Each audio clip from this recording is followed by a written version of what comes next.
કેવું લાગે? સારું લાગે. સારું લાગે એમ કે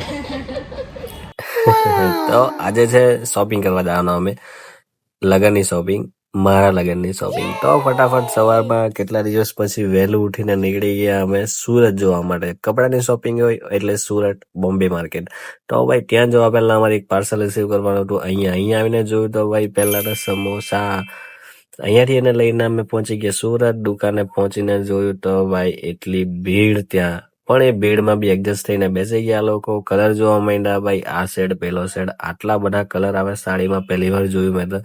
કે ભાઈ સાડીના કલર બી આટલા બધા હોય. એમાં ભાઈ એને ટ્રાય કરી કેટલી બધી, અને ઉપરથી ભાઈ બીજા લઈ એને જોઈ, આ લોકો લઈ એને જો. ભાઈ પોતાને જોવો ને પહેલા, ત્યાર પછી ભાઈ એની શોપિંગ થઈને આવી ગયા મમ્મી માટે લેવા માટે. અને ભાઈ ફાઇનલી ડ્રીમ કમ ટ્रू, દોનો પસંદીદા औरत एक ही फ्रेम में. તો ભાઈ ત્યાંથી પહોંચી ગયા હોટેલમાં. મમ્મીનું ફર્સ્ટ ટાઈમ હતું 5 સ્ટાર હોટેલમાં. તો ભાઈ પૂછ્યું મેં કેવું લાગતું છે. કેવું લાગતું છે? જેમાં બોલ ને કેવું લાગે? સારું લાગે. સારું લાગે એમ કે તો ભાઈ મમ્મીને લાગ્યું સારું એટલે ફાઇનલ સારું જ લાગે ને ભાઈ. આ લોકોની વાત તો થાય નહીં ખાવામાં, એટલે મેં શું કહું. તો ફાઇનલી આ કપડાં તમને મારા લગ્નમાં જ જોવા મળશે. તો આવી રહેજો લગ્નમાં.